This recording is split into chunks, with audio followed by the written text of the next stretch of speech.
Hare Krishna, welcome to ISKCON Farmington Hills Sunday Feast Discourse. We will begin with a short kirtan. Hare Krishna. Jaya Radha Madhava Kunja Bihari Gopi Jana Vallabha Girivaradhari Jaya Radha Madhava Kunja Bihari Gopi Jana Vallabha Girivaradhari Yashodanandana Bhaja Janarandana Yashodanandana Bhaja Janarandana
Jai Om Vishnupad Paramhans Parivrajatacharya Ashtota Shata Shri Srimad His Divine Grace A.C. Bhakti Vedanta Swami Srila Prabhupada Ki Jai.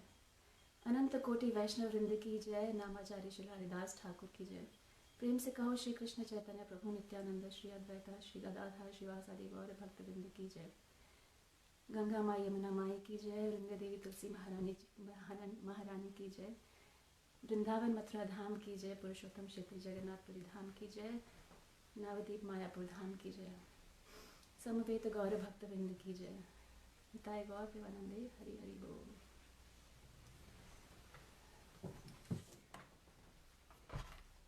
We'll begin with the prayers. Om Jnanatimirandasya Jnananjanashalakaya Chakshurunmilitam Yena Tasmai Shri Gurave Namaha. Shri Chaitanya Manobhishtam Sthapitam Yena Bhutale Swayam Rupa Kadamahyam Dadati Swapadantikam Vandeham Shri Guru Shri Yata Padakamilam Shri Gurum Vaishnavamsha Shri Rupam Sagrajatam Sahagana Raghunathanvitam Tam Sajivam Sadvaitam Savadhutam Parijana Sahitam Krishna Chaitanya Devam Shri Radha Krishna Pada Sahagana Lalita Shri Vishakhanvitamsha Namo Om Vishnupadaya Krishna Pristhaya Bhutale Srimate Bhaktivedanta Swamini Namine. Namaste Saraswate Deve Gauravani Pracharine Nirvishesha Shunyavadi Pashatya Deshatarine Vancha Kalpatarubhyascha Kripa Sindhubhya Evacha Patitanam Pavanebhyo Vaishnavebhyo Namo Namaha. Namo Mahavadanyaya Krishna Prema Pradayate Krishnaya Krishna Chaitanya Namne Gaura Krishe Namaha. Panchatatvatmakam Krishnam Bhaktarupa Sarupakam Bhaktavataram Bhaktakhyam Namami Bhakta Shaktikam. He Krishna Karuna Sindhu Dina Bandhu Jagatpate Gopesha Gopika Kanta Radha Kanta Namastute Tapta Kanchana Gaurangi Radhe Vrindavaneshwari Vrishabhanu Sute Devi Pranamami Hari Priya. Jai Shri Krishna Chaitanya Prabhu Nityananda Shri Advaita Gadadhar Shivasadi Gaur Bhaktavinda. Hare Krishna Krishna Krishna Hare Hare Hare Rama Rama Rama Hare Hare.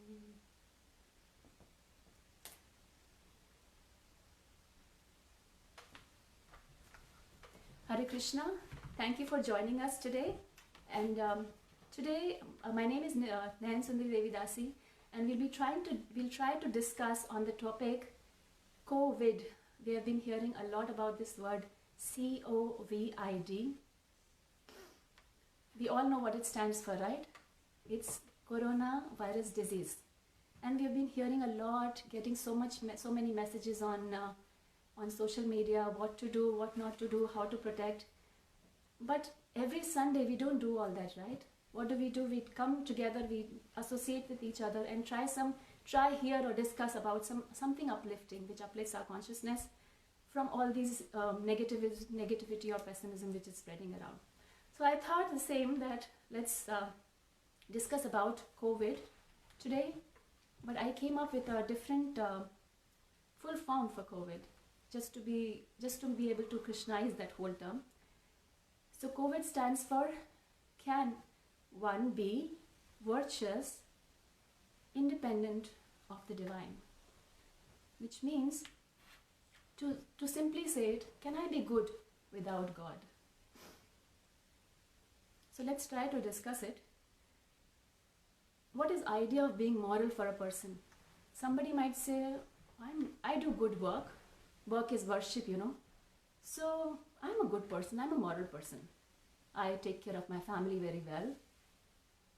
And I'm honest above all. I'm truthful and I'm charitable. That's all that is needed to become good or moral in the eyes of the society. Why do I need God? Makes sense. Okay, it's okay if I sometimes have some envy, little bit greed here and there, sometimes a little pride, anger, and lust. That's okay. Just I'm not getting swayed away by them. Just in a while, little bit is fine. Why do I really need God? Now, do we accept this definition of virtuousness or goodness by any person, any person whatsoever? We cannot, because there can be different definitions based on different mental frames. Say, for example, I give you an example. I went to a wedding recently, and the wedding, everybody, because they had different desires, and their vision was shaped accordingly. Say the bride is, hoping that when my groom comes, he should look handsome and the most appealing and the best, the best he would ever looked, and we should have a good time.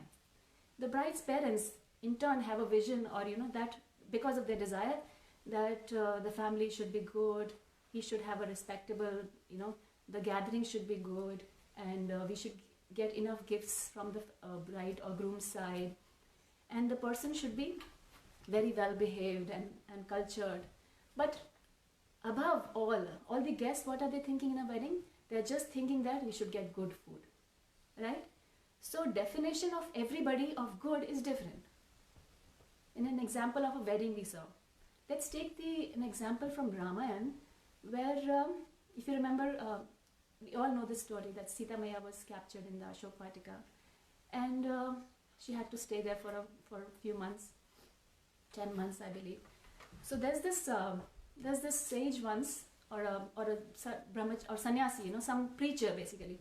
He's telling this story of Sita being captured, Maya Sita being captured in Ashok Vatika.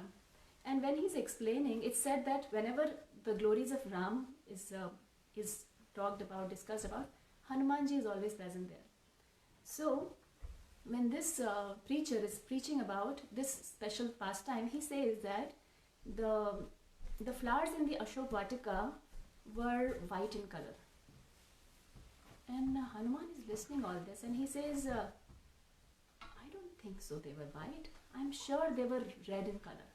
So after the katha is over, he comes to that preacher and he asks this question, how do you know those colors were white? I was personally present there, so they were red for sure.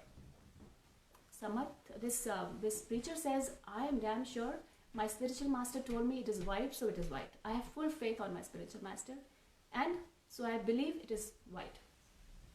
So there was a confusion. They said, okay, let's go to Sita Maya, because she was also there personally present. So they approached Sita Maya, and Sita Maya said, what are you saying, Hanuman? The colors of the flowers in Ashok Vatika were neither white nor red, but they were blue in color. Imagine, they went to take opinion from Sita Maya to get rid of their confusing situation, confused state or kind of conflict. But what they came across was another opinion. So they said, oh, who will now solve this confusion of ours?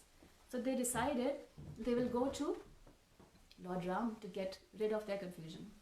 So finally, when they go there, Lord Ram listened to the situation and see that the preacher is saying the flowers were white, Hanuman is saying the flowers were red, and Sita Maya is saying the flowers were blue. So Lord Ram said, now I know what's the problem.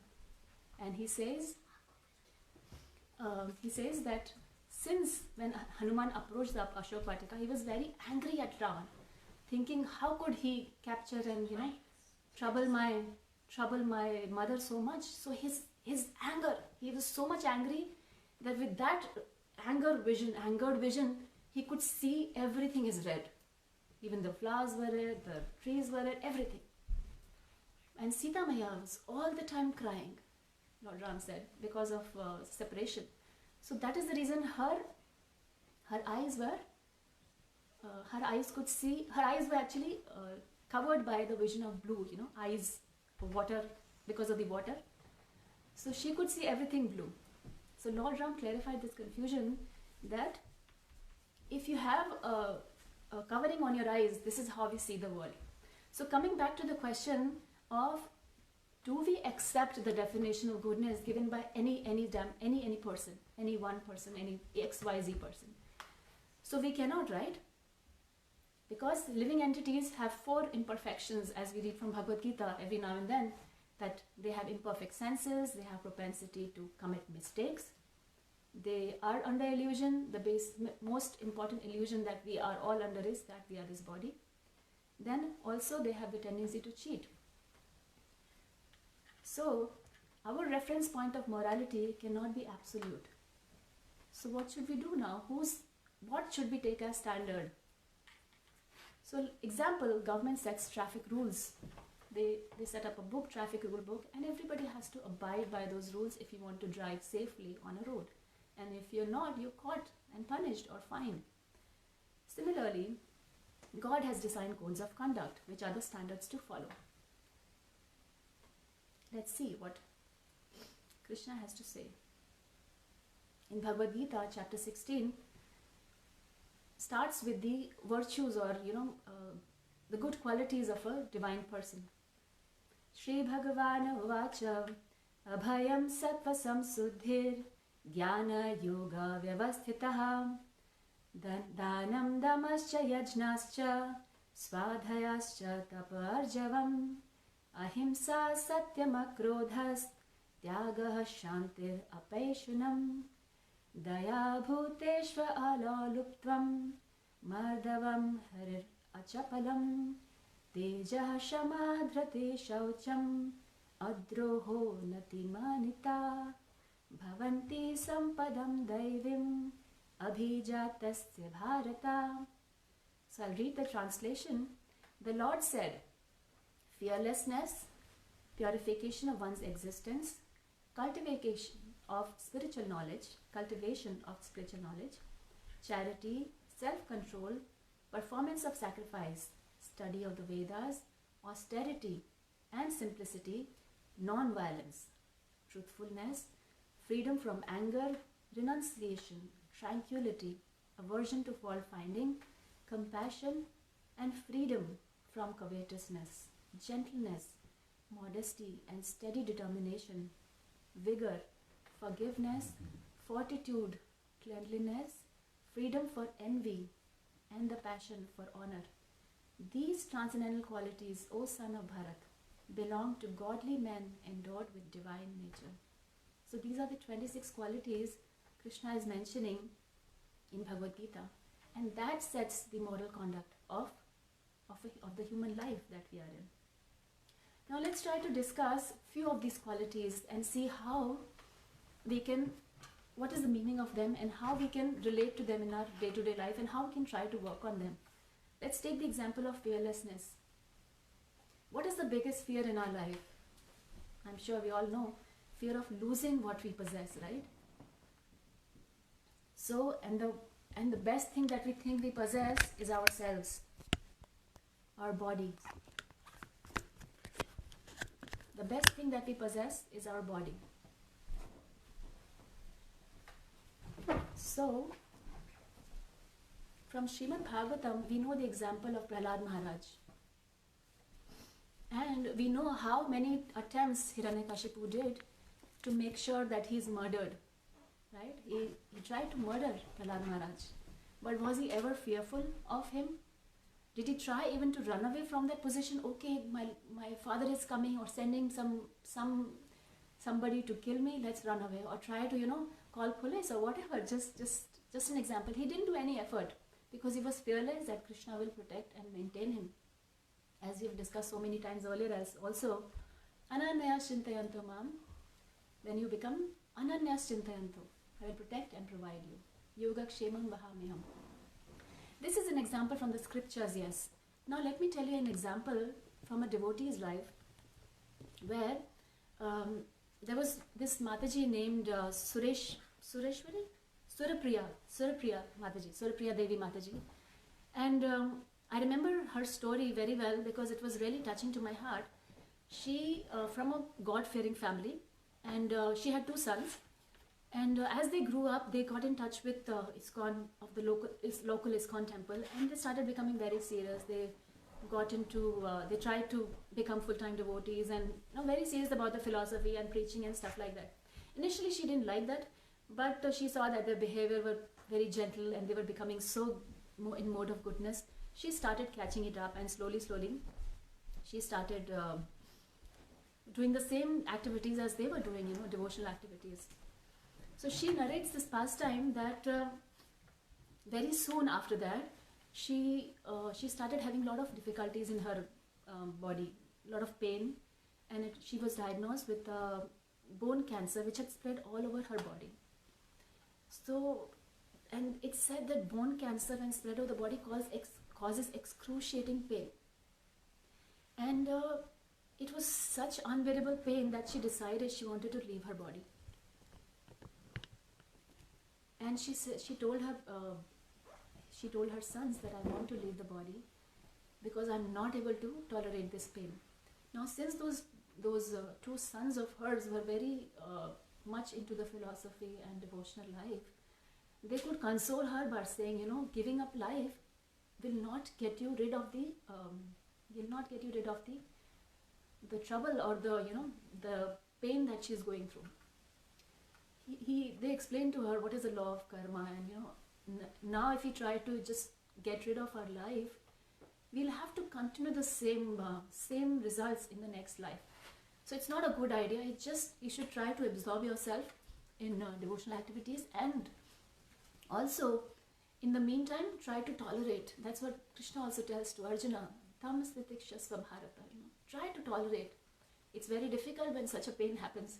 But what she took, the next step that she took, it's interesting. She requested the president of the local ISKCON temple if she could come and stay in the temple for a few days. Of course, that temple was a very small and they had a lot of brahmacharis. Somehow they arranged for her convenient stay. And she says that she started going to the temple, attending regular aartis and programs. And she started feeling better, imagine. And once that happened, she said, okay, now I think I'm feeling better. I should go home and be with my family. So she realized the moment she came back, her pain again started becoming difficult and more difficult, unbearable. So she went back to the temple. Again, when she went to the temple and started living there, she realized that the pain was bad. Pain was better, much better. She said, okay, let me try going back to the home and staying with the family. I don't know how much time I have, so stay, give some time to the family as well. Again, the same thing happened. So she was mentioning that how absorption in Krishna really helped her get over the pain of her body. And later she narrates in her story that she had a surgery planned, and during the surgery the condition was so bad that she could see, she had an out-of-body experience from a higher platform. She could see the nurses and the doctors running around to save her life. That she experienced for a while, and then after a while she opened her eyes and she saw that she was in the body. So basically she went out, saw that scene happening and came back. Many people, I'm sure you have heard of having an out-of-body experience.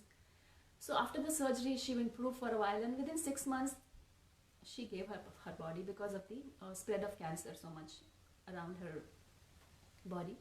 So many people who visited during, just before the time she passed away, they said that she had such a calm on her face and no fear of losing life. And the doctors themselves were surprised that how could, with such a pain, she could be so calm. So this is one thing when Krishna mentioning that you become fearless if you become a devotee of mine. Another quality that I would want to talk about is purification. Now we say that, okay, externally I'm very kind to people, I take care of the animals, I'm very charitable, But I was hearing a class by His Holiness Radhanath Swami on power of habits, and he was mentioning that once he was listening to a radio show, and this lady from Anti-Cruelty for Animals, she was boasting, how she saw somebody she saw somebody tie a dog with a leash, and the leash was so small, the dog was tied to a post, and the leash was so small that the dog could not have space to move around. So she called the police and had the person actually got fined. And then there was a column for questions for this lady. So people were asking, what did you eat for lunch? And she said, I ate a hamburger for lunch today. So the person on the radio who was questioning her, he said, you're so concerned about the dog just being so close to the post. Don't you see that when you ate the hamburger, you actually slit off the throat of a cow? So that's what I'm trying to say, that purification happens internally, not just externally, We take things, this is our human mentality, when we are given or told an instruction, we take some part of it, which is good for me, which is easy for me to follow, but we try to ignore the other parts, But what Krishna is mentioning here is, if the purification happens from heart, we don't have to externally try manifest the qualities. They come by default. So we discussed about the quality of purification. Then another quality that is Krishna mentioning here is cultivation of spiritual knowledge. So spiritual knowledge helps us be at peace with our life, our situations, the family around, or as per we get so many difficult situations in life, and it's very difficult to be at peace, like we talked a story about the other Mataji just now. So spiritual knowledge helps us identify that we are tiny souls, and in order to be happy, because if I say my thing is good, other person says my opinion is right, third person says my opinion, there will be conflicts all the time. But when we keep somebody as a center, like in a workplace, when you are doing a project, if we keep saying my way of doing the project is right, my way of doing project is right, there will be conflicts. But if we keep the project as the goal, the end, we say deliverable is the goal, and we try to together work as a team to deliver that product. That's what spiritual knowledge tells us, in a nutshell, that it helps us identify that we are tiny souls, and if we want to get rid of these differences, we need to identify and relate to the divine, that center, that supreme head.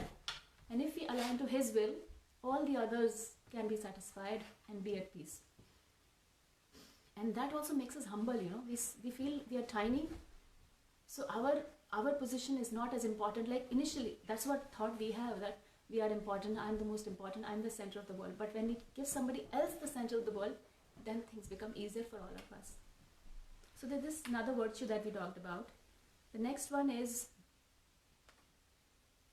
fault finding. So aversion to fault finding. This is one quality which Krishna really stresses a lot. Even Chaitanya Mahaprabhu said this many times, that you should do two things: chant Hare Krishna and try not to criticize others. So this is one thing which we regularly find in everybody. But Krishna says this is a divine virtue, to not do fault finding. Just seeing your camera reverse, we will just change it for a second.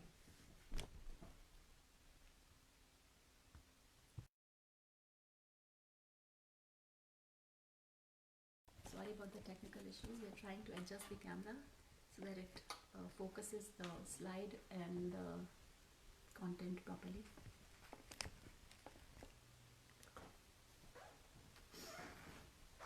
So we are talking about another virtue, which is aversion to fault finding. So before finding a fault, we should try ask this question to ourselves, do I have the authority to correct that person? Then only we should try correct. Another quality that Krishna talks about here is fortitude. If I take the dictionary meaning of fortitude, it says strength of the mind that enables one to endure adversity with courage. It is very easy to say, yes, I am not affected when things trouble me. When some family member goes through a trouble, we have some health issues, or our financial things go here and there, or we lose a very dear one, we really get distressed or devastated. But what is scriptural learning teaching us? In Srimad Bhagavatam, it's a very important shloka, it's really hope-giving. Srimad Bhagavatam, 10th canto, 14th chapter, 8th verse. Tatenukampam susamikshamano bhunjani evatma kritam vipakam ridavagvapurбhe vidadham namaste jive tayo mukti pade sadaya bhag.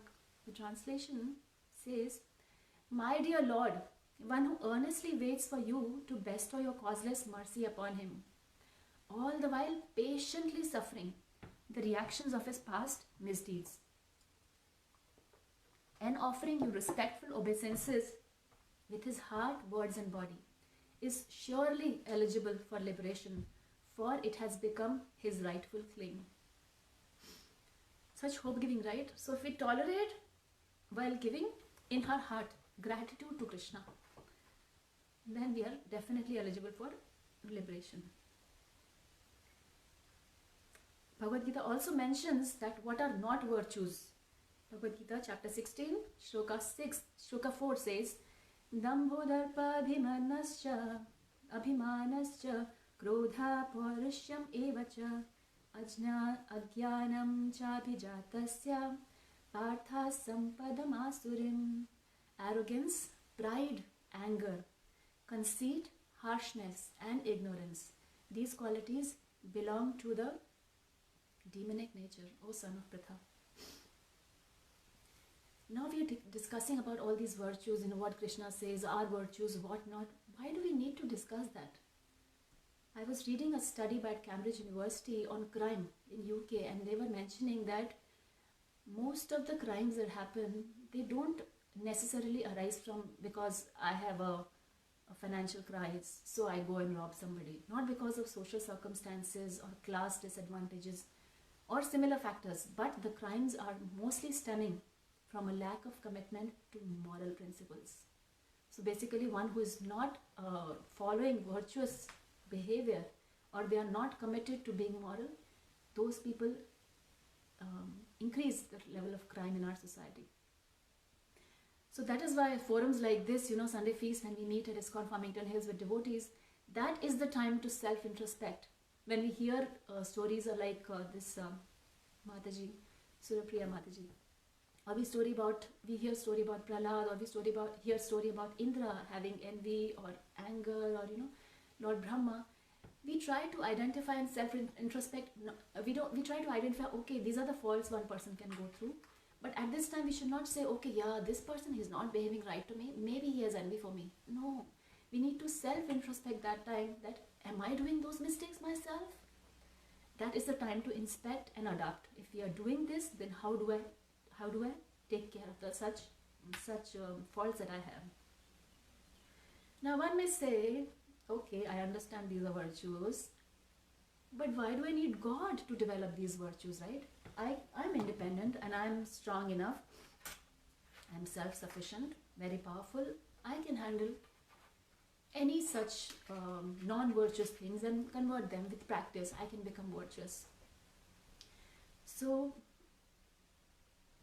from Shastras, we have this example of Vishwamitra Muni, that he was a very great tapasvi, and he did so much tapasya for so long that Indra got bewildered, he got little envious, thinking, he might take my position. So he sent Menka to interrupt his tapasya, his austerity. And he actually got deviated, diverted, and of course later he cursed Menaka. But the point I'm trying to say is, at our own, if we try to do tapasya or some hard work, but if the divine is not in picture, it might not bring the right results for a long time. We are not able to sustain that. In Srimad Bhagavatam, there is one shloka, Canto 2, 4th chapter, 17th shloka, which is Tapasvino dana parayashasvino manasvino mantravidaha sumangalaha kshemam na vindanti vinayat arpanam tasmai subhadrasravesu namo namaha. Let me offer my respectful obeisances unto the all-auspicious Lord Shri Krishna again and again, because the great learned sages, Tapasvino, the great performers of charity, Danapara, Yashasvino, the great workers of distinction, Manasvino, the great philosophers and mystics, Mantravidaha, mystics, Sumangalaha Kshenam, so the great chanters of the Vedic hymns and the great followers of Vedic principles cannot achieve any fruitful result without dedication of such qualities to the service of the Lord. So we saw how Vishwamitra Muni could not sustain it for a long time. There's another argument that we can give against, counter argument, that people say I can do it myself. But how good is that good, It's said in Krishna's, in Bhagavad Gita, that any work, if it is not dovetailed in Krishna's Krishna consciousness or in devotion, it causes bondage. So we know there are three kinds of karma. One is the karma that we do as per understanding that this is good, this is bad. Then there is vikarma. So we know some things are abominable, we should not do. Those come under vikarma. And then there is akarma, which is neutralized work, which we do as an offering to Krishna or offering to God. This shloka in Bhagavad Gita mentions the same thing, 16th chapter, 5th verse. Devi sampad vimokshaya nibandhaya surimata ma shucha sampadam devim abhijatosti pandava. The transcendental qualities are conducive to liberation, whereas the demonic qualities make for bondage. Do not worry, O son of Pandu, for you are born with the divine qualities. So we saw that if one says, I can become God with my own self-ability, we have two arguments against that. We have two counter arguments. One is, even if you do that, you might not be able to sustain. And even if you are able to sustain, at an extreme, if you are able to sustain, it is not external, maybe, and still you are able to sustain, still it is binding to you. That means, its binding means to reap the fruits of those actions, you have to come back to this world. So that is not, this is not liberating works. And for the same reason, Chaitanya Mahaprabhu comes in this world and shows us the process of devotion. In Chaitanya Charitamrita, Madhya Leela, 22nd chapter and 76th verse, it's mentioned, in one who has unflinching devotional faith in Krishna, all the good qualities of Krishna and the demigods are consistently manifest. However, he who has no devotion to the Supreme Personality of Godhead has no good qualification, because he is engaged by mental concoction in material existence, which is the external feature of the Lord. So we don't have to put in really hard endeavor to develop qualities or become virtuous or moral. It automatically comes if we dovetail our consciousness in devotion to Krishna. Such an important shloka.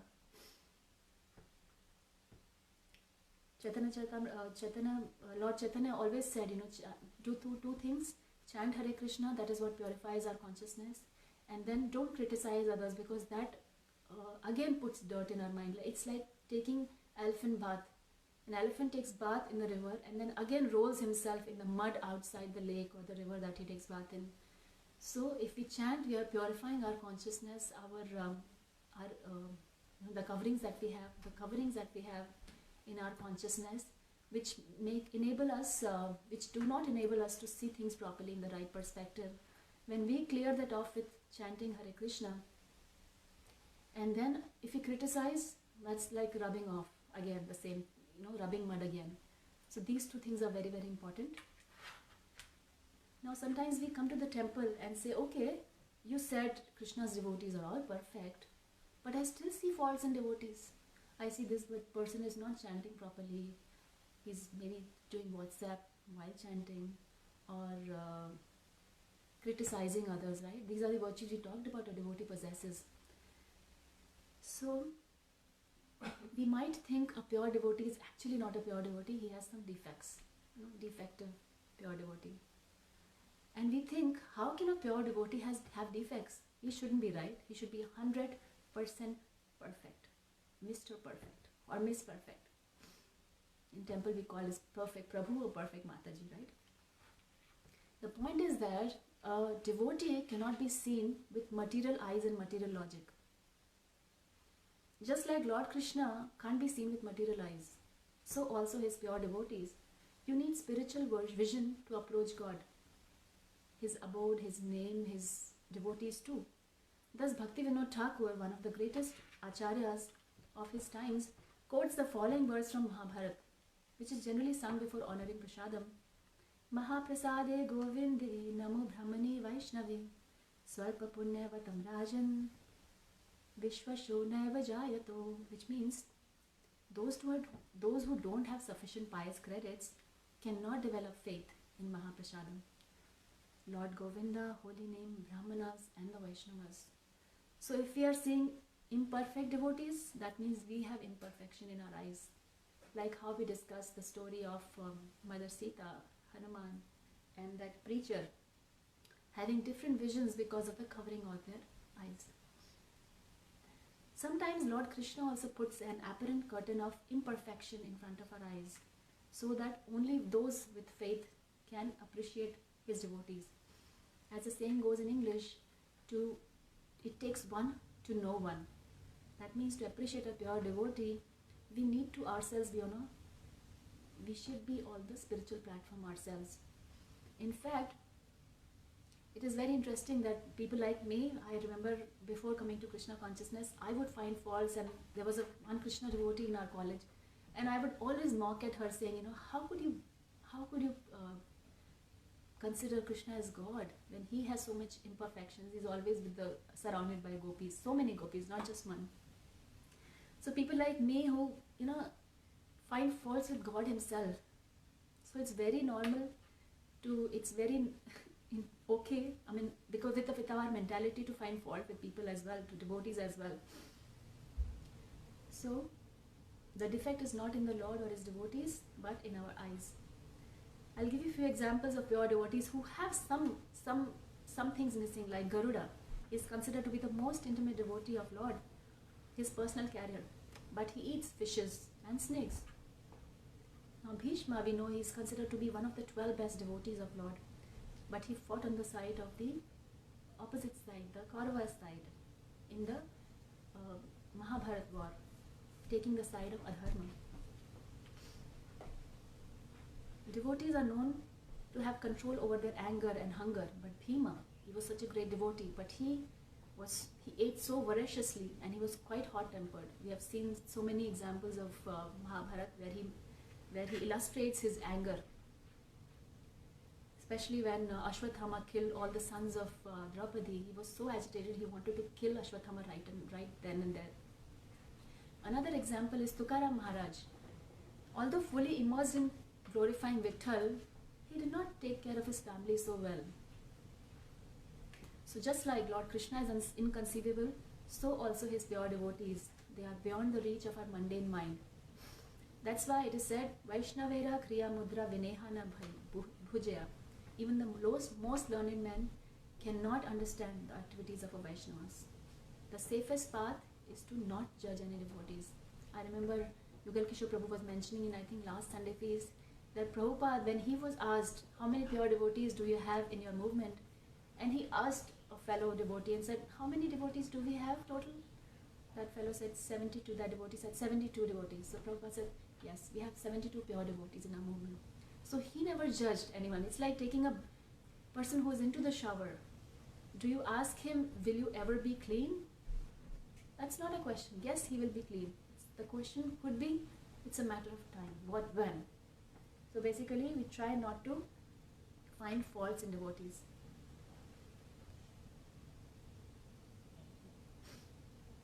So what is the criteria for identifying pure devotee? That's he is taken to the path of spiritual life, and is trying to follow the path very sincerely and dedicatedly. So this ends my presentation of how can one become good without God? If yes, what are the arguments against it? We saw that. So let's try to do a summary.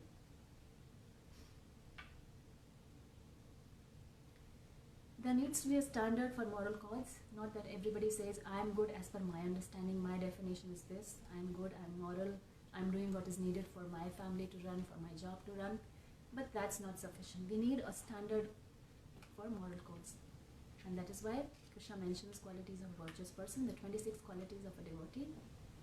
If we have unflinching faith and devotion in Krishna, all good qualities automatically develop. We don't have to endeavor specially to try, work hard on building on one of these. As we talked about these arguments that people say, okay, I'm self-sufficient, I don't need God For that we have a counter argument that sustenance is difficult. We gave the example of Vishwamitra Muni, that even if you're trying to externally, or maybe not externally, internally also you're purified, but after a while the temptations will definitely might distract you. And then another argument that we gave against this one was, all virtuous activities, if not dovetailed in devotion, bind us. So we come back to this world to reap the benefits of good or bad karma. But if our consciousness is dovetailed and we are offering our fruits, every activity to Krishna, that we've been reading so many times in Bhagavad Gita, how to do that devotional service, like our every act of ours is not binding but liberating. So for that, if you want, you can join one of our Bhagavad Gita regular classes that happens over the week or weekend. And then, what if we still find devotees having faults? This also we discussed very clearly, that if one person is in shower, he is taking bath, he definitely will be cleaned. And sometimes it is our imperfection that we are not able to see the good in the devotee, and we are trying to find faults. I remember one such incident that happened with me, that we were in a group of devotees, and somebody said something about another devotee's daughter or son, and obviously this devotee whose child was being criticized, she got really hurt that in a devotee gathering you can't criticize just like that somebody's dear one. So she got really hurt, and this is how we try to find faults, right, in people and devotees. So she got really hurt, and that gathering, so this first Mataji also realized that she had done a mistake.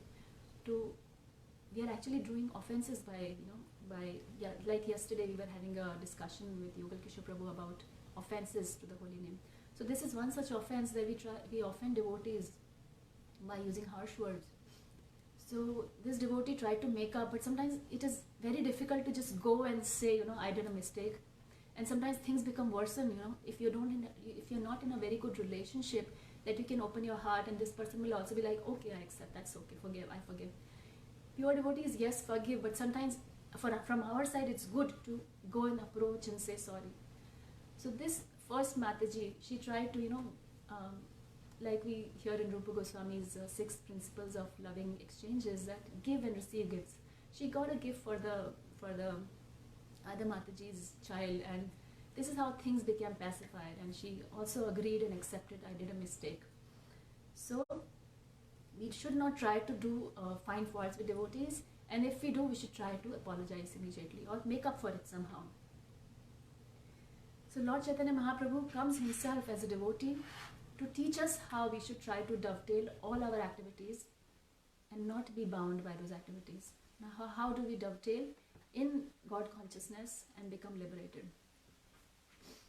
So he talked about 4 things: association of the devotees, that's what we do every Sunday. Try to associate with the devotees, raise our consciousness, uplift our consciousness. We try to inspect and adapt. Am I doing something wrong?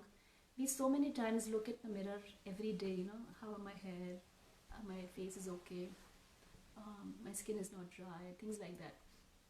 But do we ever really introspect and see within ourselves? Like there was been message going on around, right? If you can't go outside, go inside.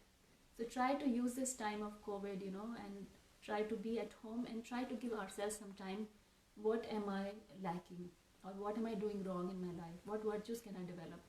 And how do I develop? So Chaitanya Mahaprabhu told us these 4 things. Prabhupada has mentioned, stresses so many times. We should be associating with devotees, people who are like-minded, who are higher in consciousness with us, and can uplift our consciousness.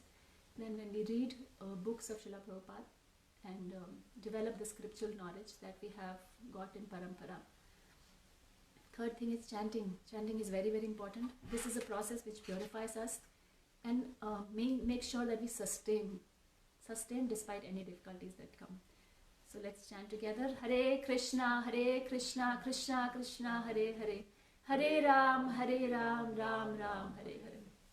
So we talked about A, association, B for reading books, C for chanting, and D for trying to have only prasadam, diet. And lastly, I would say that whatever level we are at now, we can try to work from that a step further. Say for example, okay, I'm coming to temple every Sunday, I attend the Sunday feast class, I have prasadam, my kids are going to Sunday school, this is good enough. No, we need to identify and expect, okay, what next can I do?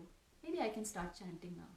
If somebody is chanting 4 rounds, 3 rounds, 10 rounds, whatever, try to increase those rounds and come up to at least minimum 16 rounds as Srila Prabhupada had advised us. If somebody is already chanting 16 rounds, then maybe we can add some service to our regular schedule. Yes, we are busy, but 10 minutes or just coming and serving prasadam. So engage in some service which really purifies our heart. If you are already doing service and if you are already chanting, then maybe we can work on our chanting quality. So try to wake up half an hour early in the morning. If you are waking up at 6, try to do 5:45, 5:30 and try to focus on your japa. Try to focus on each syllable of the mantra. That is what I these days try, because I don't have to rush to, pack tiffins and lunch and breakfast and lunch in the morning, because children are at home, husband is at home. So I take time out in the morning to chanting nicely, not in a hurried manner. So to takeaways from this class is, yes, we can be God without, we can try to be God without good. We can try to be good without God, but that will not sustain. So best is when you become Krishna's devotee, the qualities automatically come. You automatically become good. It's just a matter of time and your sincerity. So from your place, at your place, from your place, at your pace, just join the race. Thank you very much. If you have any questions, I'll try to answer. Hare Krishna. Srila Prabhupada ki Jai.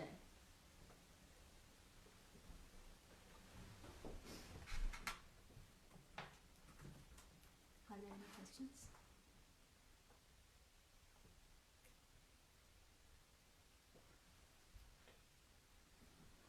I'm just waiting for the questions.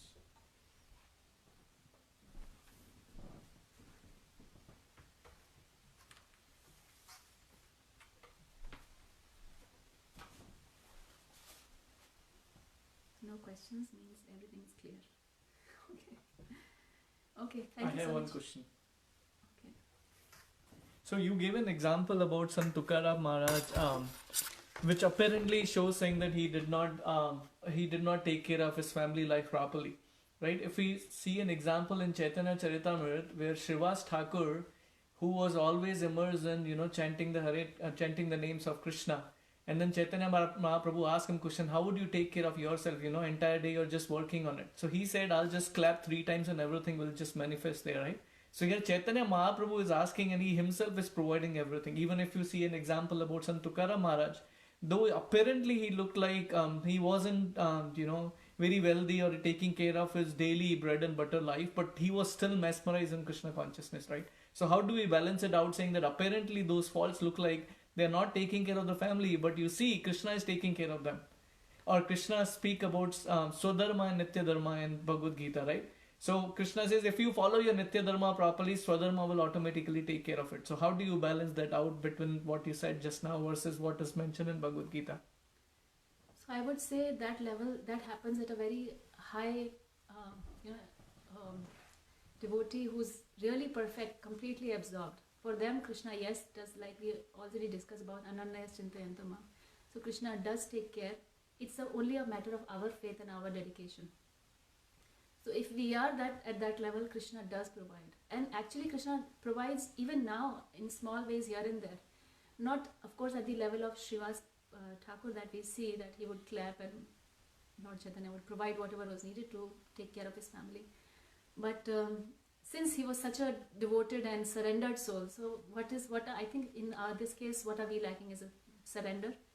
The 6 principles of Sharanagati, that he is the maintainer, he's the controller of my life, he is the maintainer, he takes care of me. And I will also do what is anukul for my bhakti, and I'll never do what is negative to my bhakti. Thank you. Thank you. Any other questions? There's a question which says we should not criticize others, but how to handle situation when someone else criticizes us. Yeah, so I discussed this situation already, that when there were 2 Matajis and one criticized the other's daughter, and how Matajis are so attached to their own daughter or son. So if somebody does that, I was yesterday hearing from Yugal Kishore Prabhu that pure devotees and devotees should try to forgive them. Also, I would like to mention one important question. Thank you for this important question, because it raised a very important point that we try to see immediate cause. Okay, I am hurt because this person said something about my somebody, my beloved. That is the immediate cause of my suffering or my pain.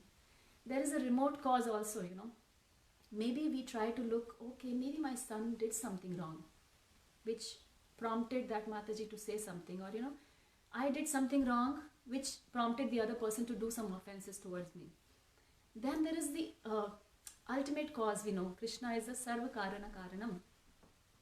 So that is why we come in this gathering to introspect and inspect. Okay, I know immediate cause looks like this Mataji or this person who offended me. Remote cause could be maybe my son is doing something or I did something wrong which is getting me this reaction. And ultimately it's remote cause. Nothing happens without the sanction of the Lord. So we all get our own karmas sooner or later. So if somebody criticizes us, we should take that as a scope for improvement. And if we think we are perfect, we don't need scope for improvement, then we should maybe take a guidance from somebody senior and share our heart out that this is what happened. Do you think I need improvement? And if nothing else satisfies us, then we should take it as a Krishna's arrangement, and we should work on our quality of forgiving, which is very difficult. But with practice and with slowly purification of our heart, we should be able to do it. Okay. Any other questions?